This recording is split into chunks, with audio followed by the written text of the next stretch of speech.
हम कुछ ना चाहिए बजरंग बली ना काश मलकिन ना काश सीधा गोली करना डाल दो सीधा गोली कर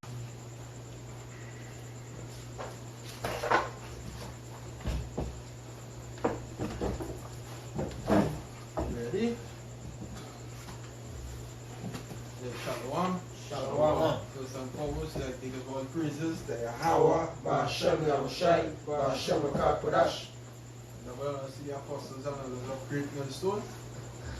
Funeral, peace and blessings. The Akim, the elect brothers, from the four corners of the world, right? Teaching this word in sincerity and in truth. Some brothers from GMS Trinidad camp here come to do another lesson. They saw what? The idols. The false idols are the heathen. And also to good other people. Which the Heavenly Father don't start to smite the idols already. Showing them up that there really and truly is no gods. That's right. And it's happening in the land of Elam right now. Elam dwell in the majority over there in India. Due to this whole COVID-19 so-called thing, the C-19 thing. Due to that, the gods over there in India, the Indians calling on them for salvation because they're dying, and the gods dare not answer them for some reason because there is no gods. And they want to find out, well, why you not answer me? So what they turn to do now is this part of gods. They say, you know God am I. Throw it in the road. I see a bobcat keeping them up so and crushing them. Beating them. Yeah, that's what happened to Jesus Christ and Allah and any other power that you people subscribe to other than YAHAWAH. That's right. This is the book Psalms 96 and verse 3 says, declare his glory among the heathen, his wonders among all people.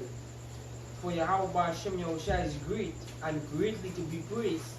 He is to be feared above all gods. For all the gods of the nations are idols, but the Lord YAHAWAH Shem Yahushua made the heavens. I said, the Lord made the heavens. All the powers of the nations are idols, and you will see that very soon. And you Elamites down here, you will see that because let us have a house, or let us have a house. Let me say like me, some of you might live in 10 by 10. Right? 10 feet wide, 10 like a square. Elam will build a house big like that and just house one set of idols in it down here. I fed up, see that. You know what that Robin had? Yes, a big room. A big room. Where we might live in. He stuck up hundreds of idols inside it. And mats. And always burning incense on the incense. My priest put him to the Psalm 96 in our return. Then book of First Chronicles chapter 16 verse 26. For all the gods of the people are idols, but the Lord YAHAWAH Shem Yahushua made the heavens. Yeah, the Lord made the heavens. All you nations, all their powers is idols. And we'll go see that. As I say, as we've been saying for years, and Jesus Christ is the main God of Babylon, the power that subscribe to in Babylon. I like Bel. In ancient Babylon, when we shall have Bel and the dragon. I like Bel. Jesus Christ is Bel today. Right. And so you people will see that Bel is no power. Very good. This is the book of 1 Corinthians chapter 8 and verse 5. It says, for though there be that are called gods, whether in heaven or in earth, as there be gods many and lords many, but to us there is but one power, the Father, of whom all things, and we in him, and one Lord, YAHAWAH HaMashiach, by whom all things and by whom all things, and we by him. Because it's only one God, which is our God, YAHAWAH Hashem Yahushua. And these will be professing unto the nations, as I read earlier on in the book of Psalms 96. He said, "Will profess the Lord Majesty among all nations, and this gospel being preached on the four corners of the earth." And this is Lord YAHAWAH Hashem Yahushua working through us. By we doing these prophecies, these heathens dumping off these gods, because they realize these gods is fraud. They have no power in them, because that is what, as we were saying earlier on the highways, in the days to come, what the Heavenly Father is doing, he's making everybody see what time it really is, and that salvation will be the key thing on the earth. Not your money, not your cars, none of these things. Salvation. And in order to be saved, everybody just turn to whatever God to subscribe to, or what I was praying to whilst I was living good. Because the Heavenly Father ultimately going to take away all the things that you had, or where you were trusting Him, and where you was living good in, and He going to make you notice He is the true power. So when He take away all of that, money will have no value, nothing else will have no value, car, your house, none of that will have no value. Only what you subscribe to will be the main thing. That will be your main focus, what it is you was praying to. And that was going on in India. You see, the money that they had wasn't doing nothing for them. Their life was at risk, or is at risk. And now they turn to the God, what they believe was helping them get the money, get the house, get the car, get this, get that. And say, well, now save me from this trouble what we're going through. And God had no answer. He couldn't come up. And then they get vexed with it. And so they throw it out because you ain't doing nothing. And that's what's going on right now. You people go and see Jesus Christ. When the Lord bring everybody to that state, the state where salvation is most desired on the face of the earth, the most desired thing will be salvation. When the Lord bring everybody to that state, you want to have to call on whoever power to be saved. And if you don't have YAHAWAH Hashem Yahushua, then the only power that could save. If you don't have He, you're going and do the same thing that these East Indians did in India. Just cast away your God. They go cast away Jesus. They will cast away Allah. Islam will be at a no-no. You don't go and look at Islam and say that, what purpose is this? Come on. This is the book of Isaiah chapter 8 and verse 21. And they shall pass through it, hardly feasted and hungry. And it shall come to pass that when they shall be hungry, they shall fret themselves and curse their king and their God and look upward.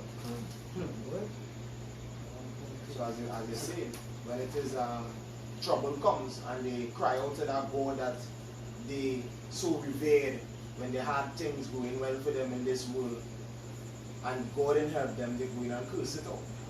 And that's what happening in India right now. They might be saying, oh, I better just curse in Hindi. You understand?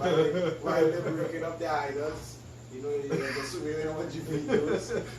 You see this woman getting into the camera talking, you know, they're mad.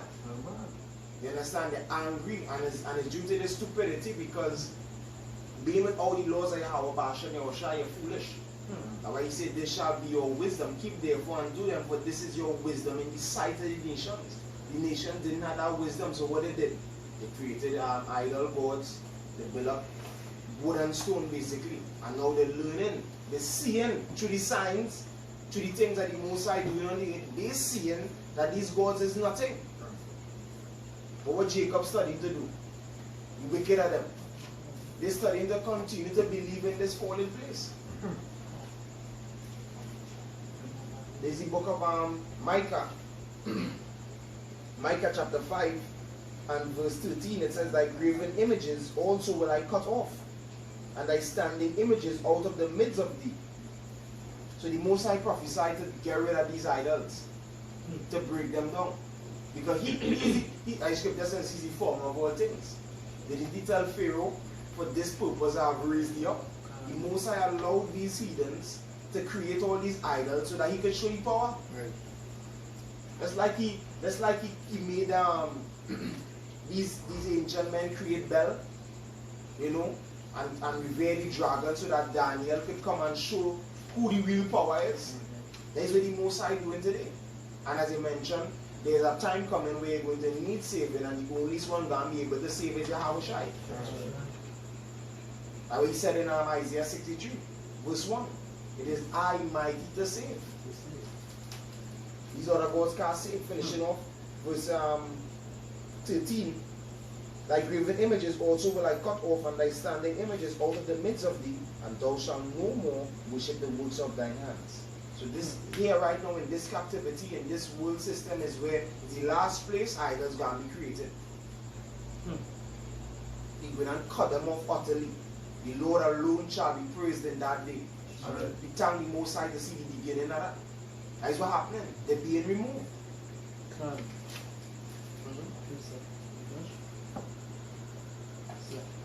Yeah, finish.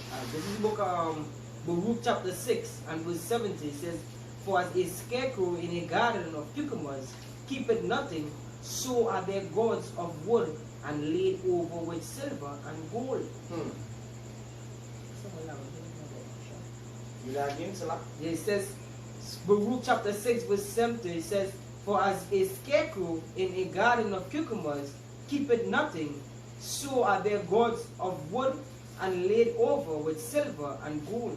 So it's like a scarecrow. You know, like you go to any plantation, basically where they rain crops to scare off the birds, they pop a dummy. You know, that is what it is. Basically, that is it. Them idols is dummies that is set up. We read this, Isaiah chapter 46 and verse 20. It says, assemble yourselves and come, draw near together, ye that are escaped of the nations.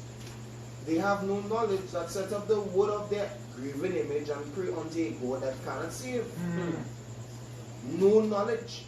Tell ye and bring them near, ye let them take counsel together. Who had declared this from ancient time? Who had told it from that time? Have not I, the Lord YAHAWAH, and there is no God else beside me? A just power and a Savior. There is none beside me. Look unto me, and be ye saved, all the ends of the earth. Which is the Israelites you're referring to, because Israel scattered to all the ends of the earth, and the elect of them that is. It says, for I am power, and there is none else. And Deuteronomy 32:39 says what? Neither is there any that can deliver out of his hands. So we're being right now, we're in the midst of a so-called pandemic, and India being hit hard right now. You understand? The thing they're going up in cases. A lot of people getting sick, who dying, you know, who bedridden, and they ain't getting no results from their gods, the results that they're looking for. You understand? So, so the Heavenly Father confounded Elam. And all the rest of the nations, as he was saying, they're going to be confounded ultimately. Because everything has to bow to the Heavenly Father, YAHAWAH. Verse 23 says, I have sworn by myself, the word is gone out of my mouth in righteousness. Prophets, they are the teaching, and shall not return, that unto me every knee shall bow, every tongue shall swear. Surely shall one say, in the Lord have I righteousness and strength.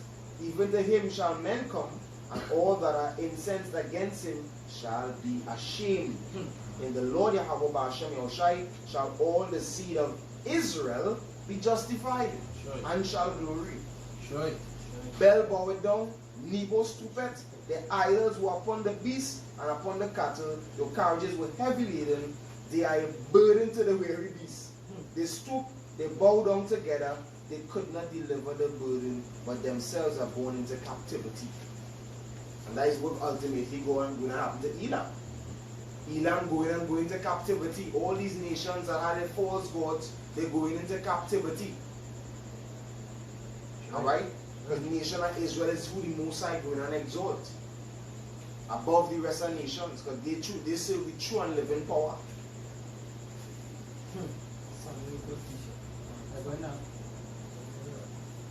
The book of Habakkuk, chapter 2, verse 18, says, what profited the graven image that the maker thereof had graven it, the molten image and a teacher of lies, that the maker of his work trusted therein to make dumb idols. Woe unto him that saith to the wood, awake, to the dumb stone, arise, it shall teach. Behold, it is laid over with gold and silver, and there is no breath at all in the midst of it. Basically, the idols and then they worship the prophet nothing. You know? That is why today have to be throwing away, you know, throwing away your gods, your so-called gods. Right? The prophet nothing, they have no life in them. It's an embarrassment that you had to throw away. All our milk on the trees. All our milk on the trees. That is it. Food, roti, potato. All our incense with. Well, Jeremiah 18, we read from verse 2.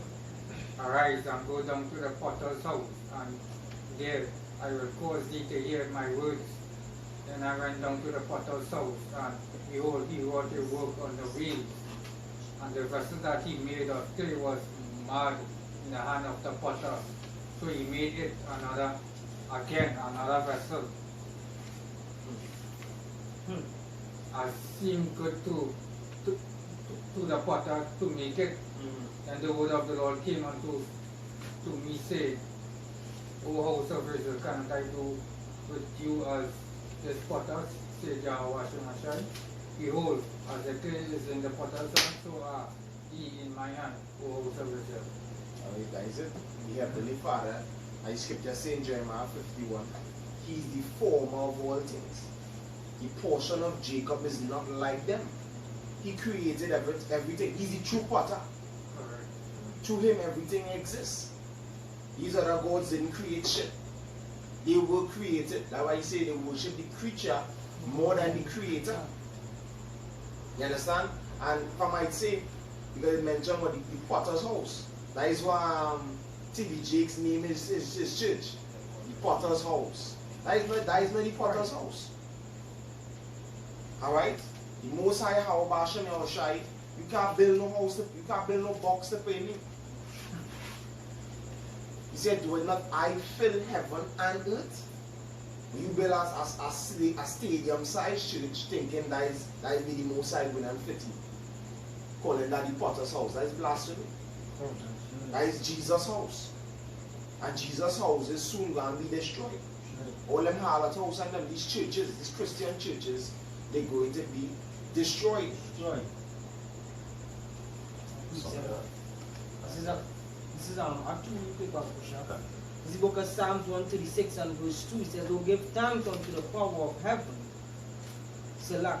Give thanks unto YAHAWAH Hashem Yahushai, the God of gods, for his mercy endureth forever. Oh, give thanks to the Lord of lords, for his mercy endureth forever." He is the Lord of lords. He controls all these deities. He sent all of these strong delusions, given all of these riches. That was all a portion. You know, to live it up on this side for a bit. But the Most High YAHAWAH Hashem Yahushai turned up the heat on Elam. In fact, let's read this real quick. Jeremiah 25 and verse 15. It says, For thus says the Lord YAHAWAH Hashem Yahushai of Israel unto me, take the wine cup of this fury at my hand, and cause all the nations to whom I send thee to drink it. Let's jump into verse 25. And all the kings of Zamari, and all the kings of Elam, and all the kings of the Medes. So all these nations the Lord sent on the cup of the fury. And this part of the Lord fury being exercised upon you upon Elam right now. Because the scripture saying 2 Ezra 15 verse 3, the Lord shall send you plagues which you shall not be able to turn away. And that is just it. Because what is happening with a lot of people, they just see little semantics and get caught. Like I fed up tell Christians this: do not be deceived by testimonies in the church. Because when you go to church, every Sunday service, somebody have a fucking testimony about what Jesus do to them. If you go to the pundit can give you a testimony. and what he forced God to do for them. And now, a lot of the things that they're saying is things that literally did happen. But what they don't understand, because the scripture says, Deuteronomy 32:17, they sacrifice unto devils and not unto God. So yes, it does have spirits behind these things, but these same spirits subject to the higher power. He said, thou believest that there is one God, yet the devils also believe and what? They tremble. So that's how he said it. The Most High will send plagues that they can't drive away. Because he higher than them. Because it had spirits working behind them thing when they build up on it. But it's just this degree will come here beyond the pay grade.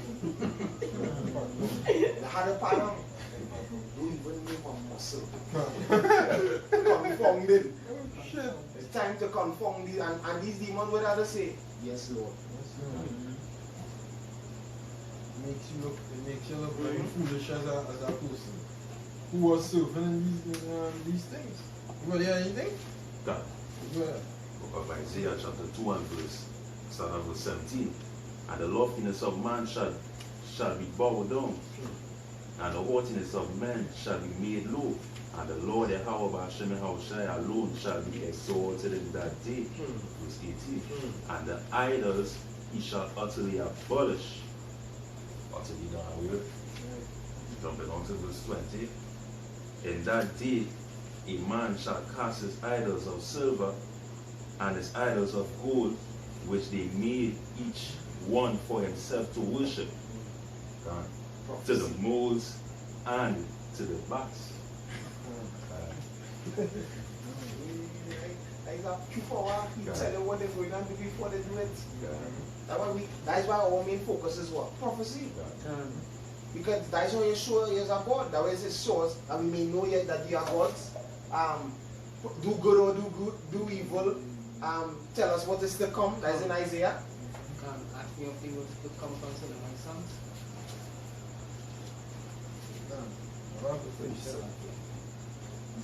Ezekiel 14. There are some Christians that say, well, when we mention about Jesus and that Edomite character that happened, that I say, well, I don't subscribe to that. I don't know the color I am, blah, blah, blah. I don't matter about the color I am. I don't subscribe to that image. That image, we don't deal with that image. And Ezekiel 14 and 3, it says, Son of man, these men have set up their idols in their heart, which is the mind.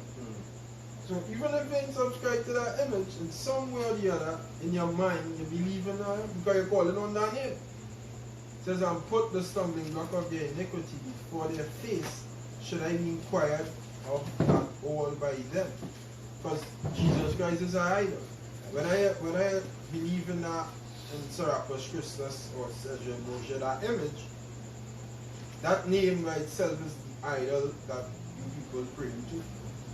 Because you ain't praying to YAHAWAH, you're praying to, and that name is the idol, that is our idol. That's why he said this, back you up real quick. This is the book of Exodus, chapter 23, and verse 13. It says, and in all things that I have said unto you, be circumspect, and make no mention of the name of other gods, neither let it be heard out of thy mouth. Because you might have it in an image form, but in your mind you believe in that. You understand? So it's ultimately is an idol to you in your mind. So Jesus Christ also is a fucking idol, all you're going to cast out in the end. Because you're going to call on that name. Whether I subscribe to the image, because there's some jakes now, because I hold this doctrine out to them, say we don't really deal with the color and that image. I fell up talk to them. So because they don't subscribe to that image, so-called, you go call on that name in the end for salvation, and still ain't go get no salvation. You probably don't have no image of him in your house as a standing image. You understand? But that name you will call on. That is why the scripture says, whosoever shall call on the name of the Lord shall be saved. because it deals with a name. You understand? And if you don't have a name, you can't be saved. And then a name has a meaning. Correct. Nomen, omen. And that meaning is an attribute. Correct. Just like, alright, YAHAWAH, he, salvation. What is the attribute? The attribute is that he could save. He's able, as he said, Isaiah 63, mighty to save. So now, the Heavenly Father has a name, he exists, and then he has attributes. So by keeping the laws, commandments, and statutes, by keeping his words, is how you show that you really believe in him. That's right. So if you do the things that Jesus would want to portray or is attributed to, then that is who you're worshiping.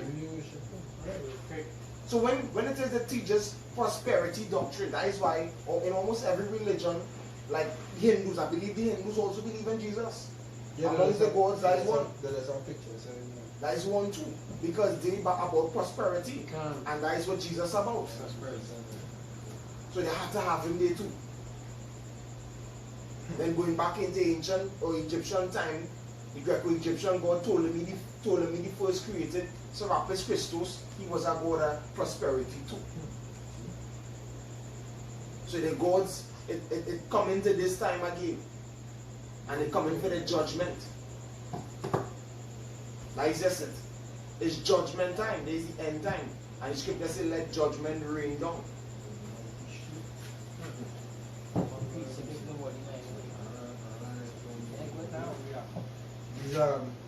Wisdom of Solomon, chapter 14, and verse 10, it says, but miserable are they, and in dead things is their hope.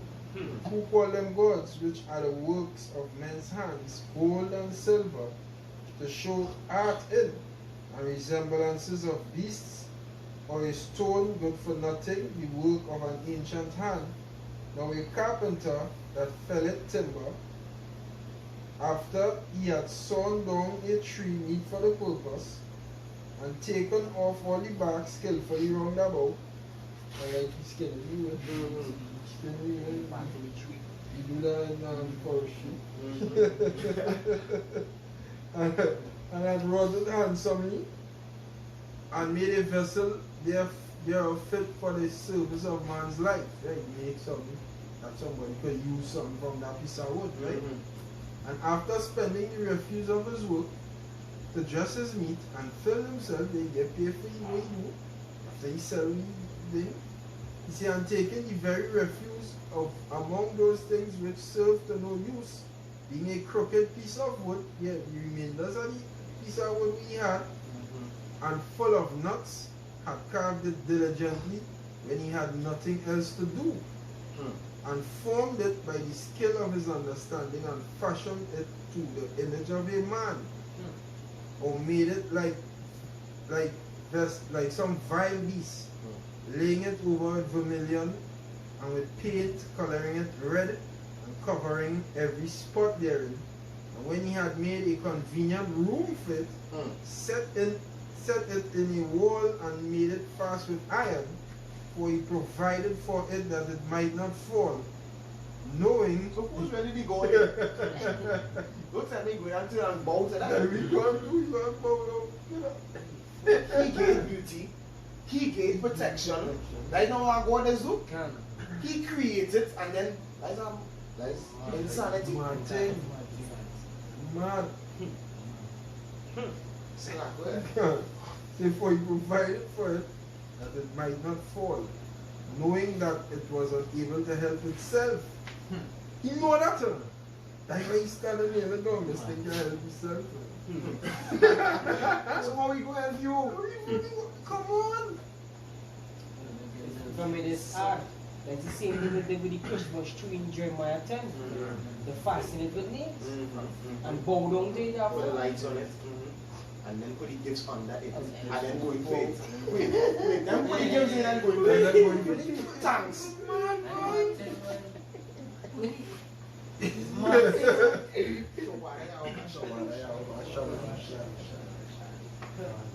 These are bubbles.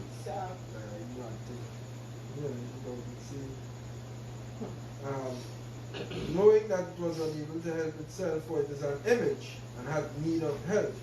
Then maketh he pray for his goods, for his wife and children, and is not ashamed to speak to that which hath no life. For health he calleth upon him that is weak. For life prayeth to that which is dead. For aid humbly beseecheth that which hath least means to help. And for a good journey he asketh of that which cannot set a foot forward. And for gaining and getting, and for good success of his hands, asketh ability to do of him that is most unable to do anything. That's what them Edomites was doing. And what them East Indians was doing. And yet still they were called we dummies. How you can call we dummies and we worshiping the true creator? Come on. Hey, I something back here real quick before I read this piece of here. This is book of Isaiah chapter 5. Isaiah chapter 5 and verse 20 it says, woe unto them that call evil good and good evil, that put darkness for light and light for darkness, that put bitter for sweet and sweet for bitter. Because the brother was now saying that they're watching me and calling we dummies when them is the true dummies, because them created something and then bowing down to it. The scripture going to say, woe unto them that are wise in their own eyes. Because to them believe that we very wise, we idle, bigger we are. But the idol can't save us from that place. You know, but with the idols don't have no strict rules. The idols don't have no order. So they could create the idol, do as they feel like, and then bow to it. The idols do not judge. So they rather do that. When you're serving an YAHAWAH, he's a judge. You see, he stay far from people, go pray that next God, yes? Yeah. God that can't judge. Like when everybody trying to bricks. But you can't get away from it, you see? Still coming back and judge you. The Heavenly Father said in the book of Deuteronomy 32, he says, I looked and there was no God with me. If I could just read this, if anybody got anything, I could just read this real quick, Baba Pasha. This is the book of Jeremiah, chapter 49 and verse 34. It says, the word of the Lord that came to Jeremiah the prophet against Elam, which is these East Indians, in the beginning of the reign of Zedekiah, king of Judah, saying, and it's jumping down to verse 37, for I will cause Elam to be dismayed before their enemies, and before them that seek their life, and I will bring evil upon them, even my fierce anger, said YAHAWAH Shem Yahushai. I will send the sword after them, till I have consumed them. He says, I will set my throne in Elam, and I will destroy them. Thence the king and the prince, said YAHAWAH Shem Yahushai. But it shall come to pass in the latter days that I will bring again the captivity of Elam, said the Lord. Right. And we're going to bring them to serve Israel. As in Isaiah chapter 14. And they will the Lord do. The Lord send the plague for them. He send the sword for them. He breaking them. He breaking them right down. So you know what? All the pride, lofty looks. Alright, boy, we gotta show these guys.